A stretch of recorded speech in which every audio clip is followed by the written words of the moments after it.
That's Nick. And that's Joseph. And today we're here to talk about Hocus Pocus 2, the 7th film directed by Anne Fletcher, and of course a sequel to the 1993, I guess, cult classic directed by Kenny Ortega, which is reuniting the 3 original leads, being released courtesy of Disney on Disney Plus streaming September 30th, 2022. So I hadn't watched Hocus Pocus until like 3 years ago, like for Halloween. And I don't recall like loving it. I do know several people who do enjoy the film. So my impression of Hocus Pocus is that people like it.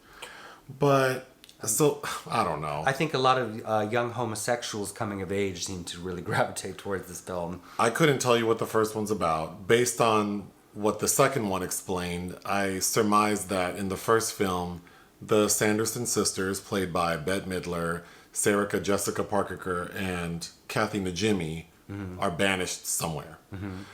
Okay, so the basic story of this film is the 3 sisters. We're told that if on Hallows Eve night, if there's a full moon And a virgin. and a virgin lights a black candle, A black flame candle. a black flame candle, it will bring back these 3 sisters. But only for like until Halloween. So they will like vanish at midnight. So Sam Richardson and this is modern, this is 29 years after the last one. Yeah, 1993 specifically is referenced a couple times. Oh my gosh. Sam Richardson plays Gilbert. It's set in Salem. He plays like he runs a magic shop. And I'm just gonna spoil the movie right away. Sam Richardson wants to bring back the witches. So he tricks this high school girl who I guess he assumes or knows is a virgin, which I thought was weird for like a family movie. He gives her this black flame candle on Hallows Eve day, knowing that she's going to go light the Which shit. is also her birthday. Which is also her birthday. So this young lady who's played by Whitney Peak. she, along with one of her best friends. Izzy, played by Belissa Escobedo. That name, Belissa. Belissa. These are like 2 high school students. They also have a third friend Cassie. whose name is Alice, I think. Cassie. No, and the character's name. Cassie. Oh, what's her real name? Lilia Buckingham. Oh. Anyway, these 3 girls are friends, but their friendship is kind of fractured. So it's just the 2 girls light this candle and bring back the Sanderson sisters. So the bulk of the movie is the Sanderson sisters are aware that they need to cast a particular spell before midnight or they will be returned to wherever the hell they came from. And in order to do that, they need certain ingredients, including the blood of the person who cast them away from their town. Because the opening of the film, we see the Sanderson sisters as like young girls. And it just so happens that like a descendant of that person is now the mayor of Salem. Played by Tony Hale. Who also is the dad of Cassie. It's a very small community, it would seem. So there's that. The Sanderson sisters trying to get these ingredients, and Sam Richardson is helping them.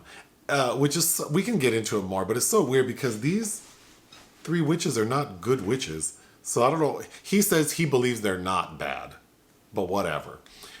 Also, so it's the 3 witches trying to get their ingredients, but also the 3 high school girls running from the witches because the witches are trying to destroy them. The Sanderson sisters are able to get the ingredients. They cast the spell, and so they're able to stay forever.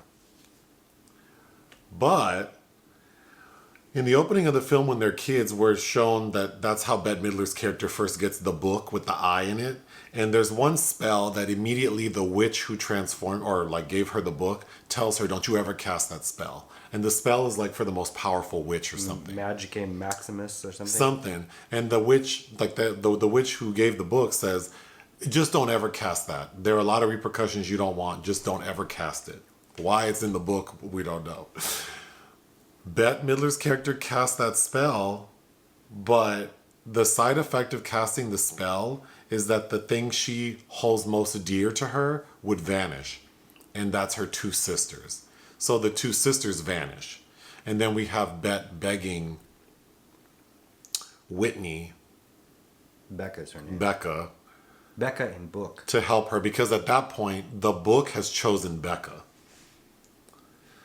So Becca decides to cast a spell to like Reverse. it, but what the spell does is send Bette Midler's character to wherever the hell the other two sisters went. The end. Ugh. Let me fix this lighting. Hold on. There we go. Did you like this movie? No, not at all. It was a chore to sit through for an hour and 43 minutes. I also thought it was a chore to sit through. There are so many things I'm confused by. The story, the tone. Who's this movie for? Because I don't know that it was a hit when it came out. I don't know if it has a cult following. I just know some people who like it. But I would assume that it's not that big of a deal because it's not being released theatrically. So then it's like, are we making this for the people who enjoyed the 1993 version? And if so, then really this film should appeal to those adults. And I'm not saying it should have been a rated R, like dark movie. No, but it could have been like Addams Family Values. I think it should have had the tone of Addams Family Values, but instead it feels like, I feel like Hannah Montana was more edgy than this shit. Like, it just feels like something that's for kids. The comedy, specifically the jokes that are written for Kathy Najimy's character, feels so played out. The dad, the mayor of the town, he's really corny. Sam Richardson's really corny. There are two musical. Sam Richardson is corny. There are two musical numbers. One is a play on Elton John's song "The Bitch Is Back" called "The Witches Are Back," and then they do that song "One Way or Another" by Blondie. Mm-hmm. And that just felt like, again, who is this movie for then? Because these are songs that people older than I am would. I enjoy those songs too, but yeah, if this is for kids, I'm not quite sure what about this story would resonate with them. It feels too tame. Because even YA stuff feels more adult than this. And then the story, I'm just so confused by Sam Richardson's character bringing back 3 demons from hell. Right? Effectively, he brought back 3 demons from hell. And then in the end, when he comes clean, it's just like, oh, no worries, it's fine. I don't mean to cast aspersions on this woman, but it's the first feature written by Jen D'Angelo, who's written for television, and particularly in a series called Workaholics. And this is just to get these 3 women back and giving it their all, kind of like I think Bette Midler is doing like she did in the first one. Yeah. I do want to say the one good thing about the movie, because I think it looks okay. Some of the like when the witches are flying, I think that looks a little cheap, but I will give credit that particularly Bette Midler is really giving her all. I think Sarah Jessica Parker, she's doing what she needs to do. As Sarah. Mm-hmm. I think Kathy Najimy is doing... There's something weird about her characterization that almost makes it feel like there's something wrong with her. And I know it looks like she has a stroke or something because she talks. That character. I know that character in the first movie talked through the side of her mouth, but something about this characterization just felt really weird and uncomfortable. I think the plot point about the person needing to be a virgin. There's a scene where Sam Richardson explains to Becca, like, well, because she says, "Why didn't you do it?" Because it doesn't have to be a woman. And he's like, well, and then it's made clear by the girl, like, oh, gross. And then it's like, well, you know what else is gross? Like, that he's thinking about you being a virgin. I thought that was weird. It's weird. That could have been done in a different way and still retain that. Sam Richardson his character also resurrects the Billy Butcherson character that's played by Doug Jones and lots of heavy makeup. The headless lover of Winifred, who's in the first film. I think what was really disappointing is we don't see the Sanderson sisters as adults until the 28-minute mark. And when they show up, when I tell you it couldn't have been more unremarkable, mm-hmm. It's literally like these 2 girls light the candle and then like they notice like a sound and something happens and then the camera turns and the 3 sisters are just standing there. Mm-hmm. And I feel like for the people who waited 29 years, for these 3 actors who are a big deal, to just show up in this movie, I feel like we needed more fanfare in that scene. That was such a weird choice. It's just such a waste that this is the story that was written for their return. It's just so stupid. Okay, there is one scene I think, like, I thought was amusing, and I think, but also makes no goddamn sense, is the witches, the Sanderson sisters are telling the high school girls like they need to like kill children and because they need all this stuff from kids to stay young. And then the high school girls say, oh, we actually have that all pre-made. Like, yeah, they say bring us to the apothecary. we have like a modern apothecary where you can get all these products. And the girls take the sisters to Walgreens. So I thought it was really funny to see the Sanderson sisters in Walgreens. But then what didn't make any goddamn sense is the last film was in 1993, but the Sanderson sisters are acting like they don't understand anything Yeah, modern. were there no vehicles or sliding doors in that film? They're acting like they have never been in modern time, but they were in 1993. So everything is, they see a car and that blows their mind. They see like a well-lit place and that blows their mind. But then she knew that they were like halogen lights.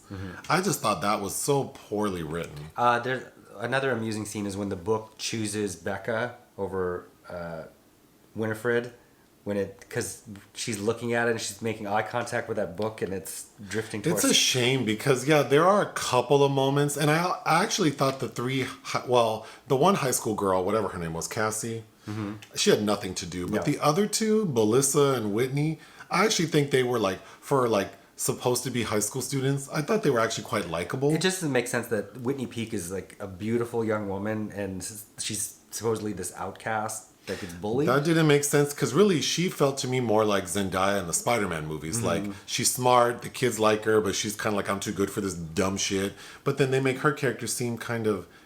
I thought that writing was so weird because the reason the two friends are kind of estranged from the third friend is because the third friend started dating this guy named Mike. And he's like this standard, generic, good-looking kid who is kind of dumb.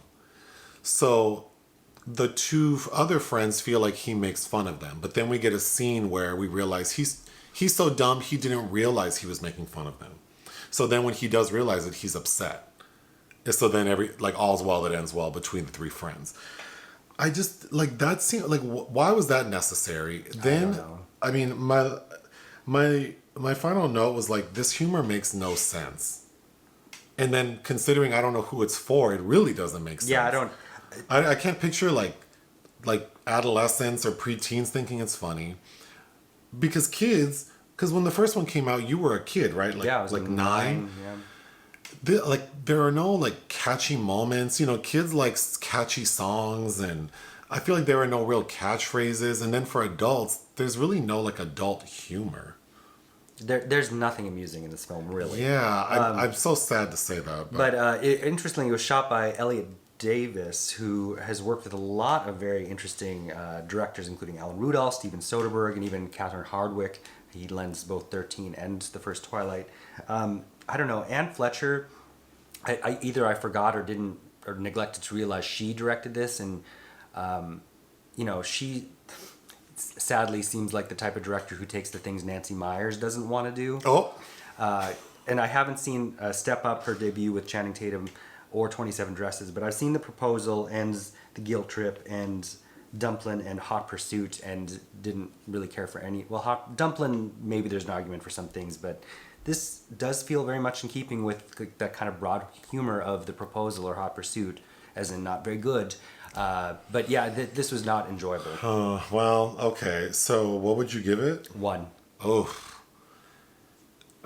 I had a very hard time sitting I don't know through this. that I would maybe watch the original again, but I don't know that I would ever watch or wish this upon anyone. Oh gosh, I guess I would give it 1.5. I feel like Bette Midler is like a star on another level, and I then agree. considering her age too, like she's very vibrant and she is fun to watch. There's just not enough of her that it makes up for. Somebody needs to cut out all her segments and post it on YouTube, and I would watch that before I would sit through this whole ass movie again. Yeah, and I wouldn't even say all the scenes with them. Like the scenes where they're flying, you can cut that out. Just the scenes like with them in Walgreens. Oh, something else that I thought, I do want to mention, something else about this story that bothered me so much is, because I'm going to say what I think could have been better with what we received, is the high school girls are told by Sam Richardson that salt will block black magic. So when the Sanderson sisters first try to attack the high school girls, they throw salt like in front of them and it blocks the magic. And then the bulk of the movie is the sisters chasing the girls. And then at the end, the girls circle, like they put a circle of salt around the witches, and then that stops them. And I just thought, wouldn't a better story and a more engaging, exciting story have been that Becca, or Whitney, gets the book sooner and learns magic sooner, and she uses magic against the Sanderson sisters? At least that would have given us something. Also, I'm so disappointed that we spend the first 15 minutes with the Sanderson sisters as young girls, and I thought that worked okay. Like, they're in Salem, and it's very like It's very toothless. sure, because you think like the witches being burned in Salem was like not a joke, and the way this is presented is they're just like, you have to leave Salem. But we spent so much time with that, and it really serves no purpose except that we're introduced to how they got the book. So, yeah, I mean, I guess my biggest complaint is the way these high school girls sort of battle the Sanderson sisters amounts to them throwing salt at them. That was just like... It was just lame. It's just lame. All right, I'm all done. Hit the thanks button, listen to our podcast. Bye.